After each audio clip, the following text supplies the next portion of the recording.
The shift from physical digital products mainly came from my base skill set, which is human-centered design.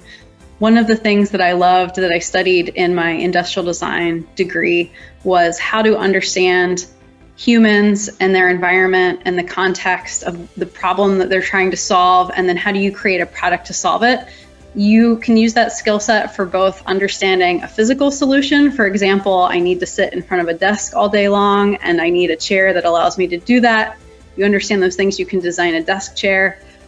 Same kind of principles can be applied to digital development application. For example, Uber, I need to find a cab quickly and be able to hire a taxi to take me somewhere. You can do the same kind of research in order to come up with what does this app need to do for a customer in order for a good product market fit to occur.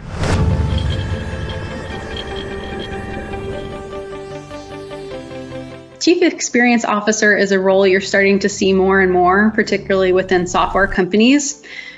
This role generally oversees all of the functions needed to build and create and sustain the software product. And so a role like mine as a Chief Experience Officer, my goal is really to be able to be the executive that not only oversees those functions, but strategically can then work with your Chief Marketing Officer, your Chief Finance Officer, your Head of Sales, folks that have to collaborate in order to design the go-to-market motion of your company. And it's easier if you have one person that is over what we refer to as our experience org, which is our combination of engineering, product management, and product design.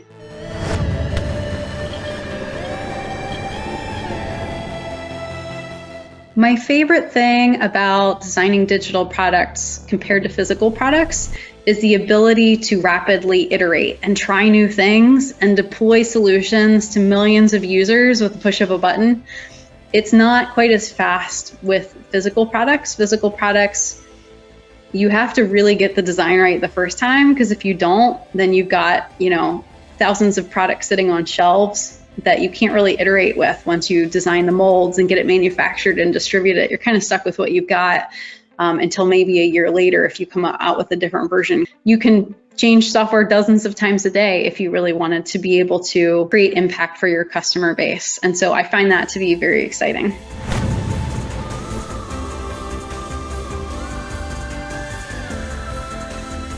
The product principles that guide my work are really all of the principles of human-centered design, really putting your customer or even other users outside of your product at the center of making all of your decisions. If you can really understand a person and what the problem that they're trying to solve, it makes it a lot easier to create a really excellent solution, particularly in software where you have multiple disciplines at the table. You've got your engineers, your product managers, your product designers, and if they can all rally around this problem that they're hearing from the customer, which can be discovered through qualitative and quantitative research, then they can each bring their creative brain to the table to be able to solve it in a rapidly iterative way, which can be really exciting.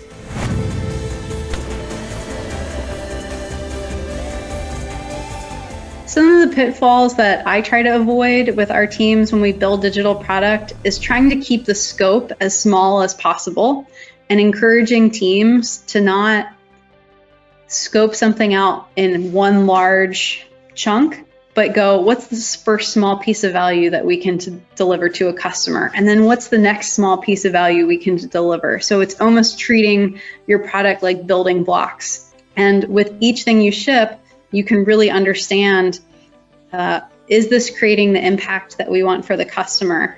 What is the adoption? What is the retention? If you can watch those indicators and even the behavior of how a customer interacts with your platform, you can quickly see early on if you ship in small bits, whether something is working or not, to make it more flexible and iterative.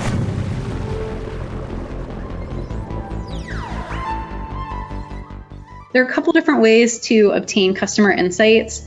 In a company that's already established, like Help Scout, where I'm the CXO, we already have customers. And so it's easy to understand customer behavior in our platform with our current product. We also get data that comes in through our customer support team where people are having problems or they might be asking for things. And similarly, we get data input from our sales team. They're going out and they're trying to sell our product and they're hearing back from potential customers what works and is a good fit and what's not a great fit from them.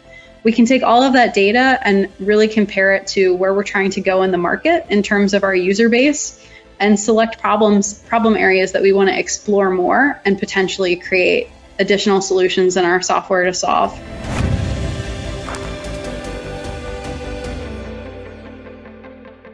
Some of our strategies for driving product retention and minimizing churn is getting really clear on what the customer value propositions are within the product and making sure each of those are performing as we want them to for the market of customers that we're going after.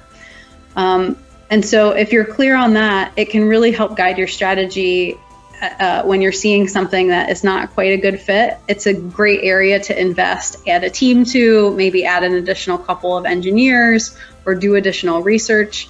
It really helps you spot check. But if you don't have a clear understanding of what that customer journey is within your product, it can be very difficult to make those decisions.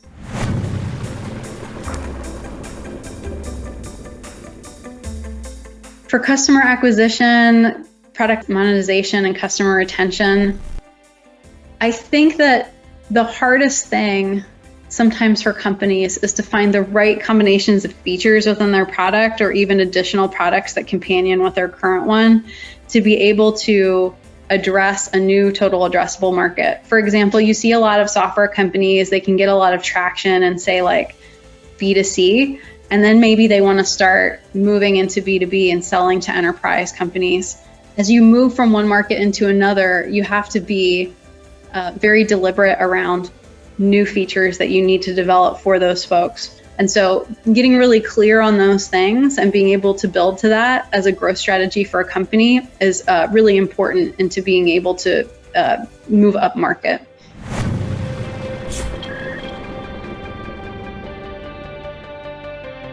Cross-functional team collaboration, it really starts with trust. And so I can't emphasize enough creating a psychologically safe environment where teams can be candid and honest with each other, can explore concepts, have the time and space to be able to think and iterate, and do so without somebody like watching the clock and standing over them and saying, you know, where's my feature? It's important to ship features, of course, but it's more important to be clear and share the company goals with the team and say, hey, we really want to be able to reach these customers, and we think that solving problems in the space might be the right thing to do. And then giving the team the bandwidth to be able to go, are those really the problems? How can we solve this with a simple, elegant design solution? How can we ship this quickly and build incrementally?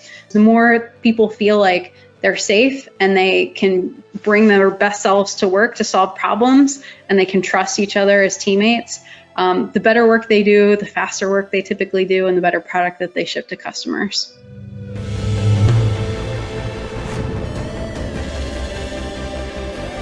My biggest piece of advice for first-time UX designers is really inform your design library. Look at other people's designs, understand other products, understand common design patterns. Most of UX design is not actually like designing net new patterns, but it is taking established interaction patterns and reappropriating them into creating value in a new product.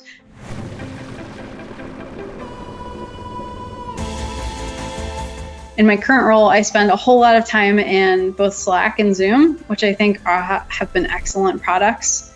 I think that most recently I joined a industry organization called Chief, and their app is awesome. It really, Chief is kind of a community where you have access to content and meetups and presentations and kind of these social groups where you get together and kind of like talk about the problems you're trying to face, and their app does a great job of addressing those. And so I think that's my newest favorite discovery outside of my typical work tools.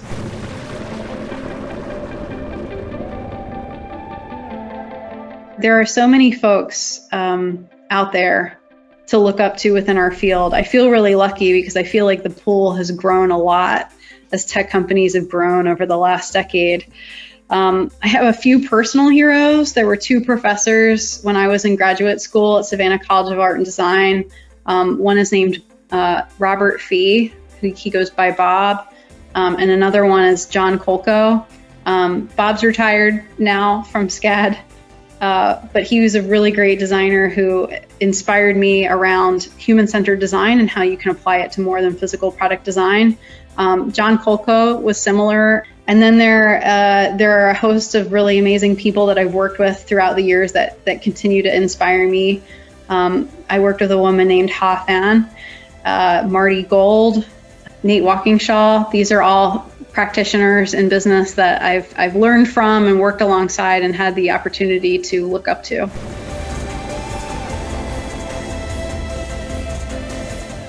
I think the best advice I've ever received is that listening is a superpower. When you are an individual contributor, designer, product manager, engineer, listening to your customers, listening to your team members, really hearing and understanding to inform your point of view is very important. As you become a leader, that shifts and suddenly you're listening to the people that report to you, you're listening to your teams, you're listening to the market, you're listening to your colleagues. And I find myself often telling myself to just not talk and listen to others to inform my opinion, to make sure that I'm hearing others.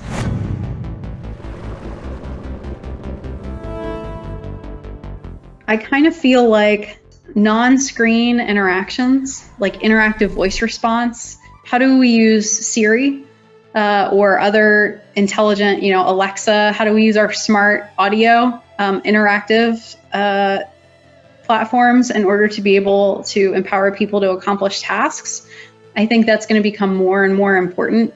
I know everybody's still very screen-based, but I think that is a whole brave new world out there. So I think that exploring both other modalities other than touching a screen, interactive voice response, and kind of movement are probably areas that don't get paid attention to enough and probably are very important platforms for the future.